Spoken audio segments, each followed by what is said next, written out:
Even top sports stars have trouble with their teams, but seeing someone's partnership end on a sour note isn't pretty. Daniel Ricciardo is a famous name in F1, but his McLaren partnership left a lot to be desired in the end, and now he's quitting the team for good. In this video, we'll be taking a look at Daniel Ricciardo's sudden departure from McLaren, so stay tuned. First off, F1 World reacts to Daniel Ricciardo's McLaren exit. Daniel Ricciardo's departure from McLaren has been a long time coming. Still, people weren't ready for it, let alone his teammates. But there's nothing they can do now that it's official. Daniel won't be racing for McLaren in 2023. He first announced his departure in the early hours of Thursday, and soon enough, it had spread like wildfire across Formula One. The news was obviously met with shock, along with disappointment, seeing as this was an early end to a promising partnership that could have been way more promising than it was. In the end, though, it was wasted potential that only netted a single Grand Prix win at Monza in 2021, but no other podium appearances. Secondly, McLaren boss admits, "We hoped we could achieve more." Zak Brown, the CEO of McLaren Racing, seems to share the same opinion as the general public. The union had been an unsuccessful one. He said that despite everything, Daniel had no doubt been a great addition to McLaren, and working with him was a pleasure. He then continued on to thank the Aussie for all the effort he gave to the team over the last 2 seasons, both on the trackside and back at the base. While it's no secret that both parties had much more on their mind when signing the partnership, it was still a pleasure to see Daniel standing on the top step of the podium as a McLaren driver. Zak also wished Daniel well for the future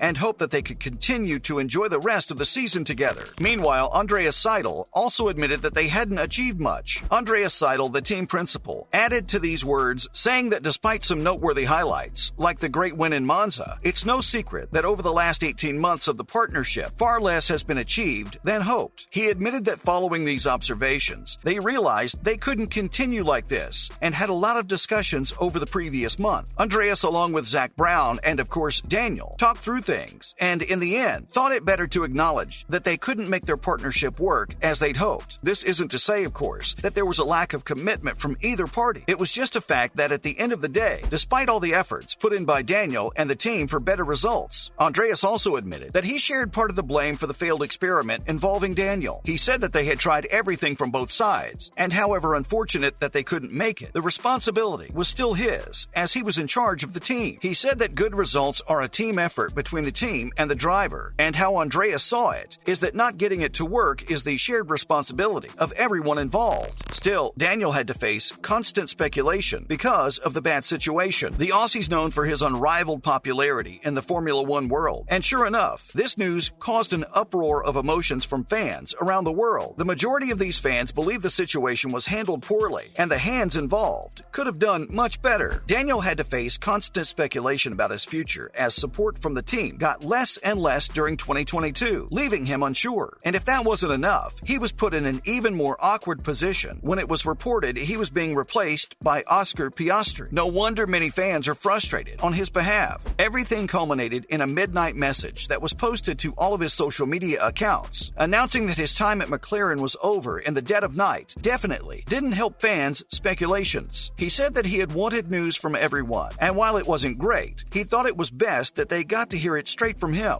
Then getting to the point, he said that 2022 would be his last year with McLaren, as things hadn't gone there, and the team decided to change the next year. Next up, some fans think Daniel didn't want to quit. While reports say that this was for the best, fans don't seem to share the same opinion, instead saying that Daniel's wording indicated that it was far from a happy separation. One fan pointed out the wording was interesting throughout the video. In a way, Daniel was making it very clear that the decision was on McLaren's part, which definitely isn't the story that's been going around in the press release. The attention is now turning to Daniel's future, and people are entertaining the idea of him joining the likes of Alpine, Alfa Romeo, Haas, or Williams. Daniel, on the other hand, said that he still wasn't sure about what exactly lies in the future. Still, he said that he loved the sport, and there was no way such a goodbye would actually affect that. He still had that fire in him, and that belief that he could do it at the highest level. All that was still there, and so this departure wasn't the end for him. Finally, Daniel's stock has been suffering the past 18 months. It was confirmed by both McLaren and Daniel Ricciardo that they'd part ways at the end of 2022, a year before the contract expires. This has left Ricciardo's future career more uncertain than ever before. After his arrival at the British team, Ricciardo's stock has taken a plunge over the last 18 months, despite him being one of the most famous and capable drivers. His highest lowest point was when he won the Grand Prix in Italy last year, giving McLaren its first race win since 2012. But other than that, Ricciardo has continuously performed well below the expectations that F1 fans and McLaren had of him. It's made worse by the fact that his teammate Lando Norris is currently 57 points ahead of Ricciardo in the championship. Still, many were shocked when McLaren made the decision to pull the trigger. It would arguably mean a huge loss if Ricciardo was no longer a part of the team, and potentially even F1 considering he hasn't got a seat for next year. He remains one of the best drivers and overtakers in the sport. Now in other news, first, Domenicali says the 2007 race proves Ferrari might still make a comeback. Max Verstappen, the Red Bull driver, is sitting 80 points clear at the top of the driver's standings before the Belgian Grand Prix this weekend. He won 8 out of the 13 races that took place before the summer break. Charles Leclerc of Ferrari lost ground on Verstappen because of reliability issues, which forced him to quit while he was leading in both Azerbaijan and Spain, as well as spinning out from the lead in France. Unlike in 2021 when Verstappen took the lead by overtaking Lewis Hamilton on the last lap of the race of the season in Abu Dhabi this year, the large gap at the top offers a different proposition. Domenicali said it'd be fantastic if F1 arrived at the last lap of the last race again, although this time with less controversy. Meanwhile, Domenicali pushing for changes to F1 format. Stefano Domenicali, CEO of Formula One, wants all the sessions, which aren't part of F01 on a Grand Prix weekend, to count for something, to add more intensity to the weekends. F1's new sprint race format debuted in 2021 at 3 events, with the aim of making sure every race weekend had something important to compete for. There was a push to increase the races from 3 to 6 in 2022 from F1, but no agreement was reached. F1 hopes that there will be 6 sprint races in 2023, and Domenicali has hinted that there will be a push for larger format changes on regular Grand Prix weekends to ensure sessions are meaningful. He also said that he'd raise these plans with the drivers and teams in the next commission meet of F1. Finally, Domenicali doesn't believe in guaranteeing classic European races. Stefano Domenicali, the CEO of F1, says that there's no guarantee of the place of the sport's calendar for races in Europe. The demand for hosting F1 has skyrocketed, and state-backed circuits are willing to pay lavish amounts of money. So Domenicali rejected calls for what are considered to be classic meetings to be ring-fenced as integral to the history and appeal of the sport. Domenicali said in a recent interview that the European market's still a very important part of F1's plans, but the circuits need to prove their worth, considering that they don't pay nearly as much as new additions like Saudi Arabia and Qatar. He said that these places would stay part of the discussions for the future, but they can't take the F1 for granted. That's a wrap for this video. What do you think about Daniel Ricciardo's sudden departure? Let us know in the comments below. Make sure to give this video a thumbs up and subscribe to our channel for more videos like this. See you in the next one.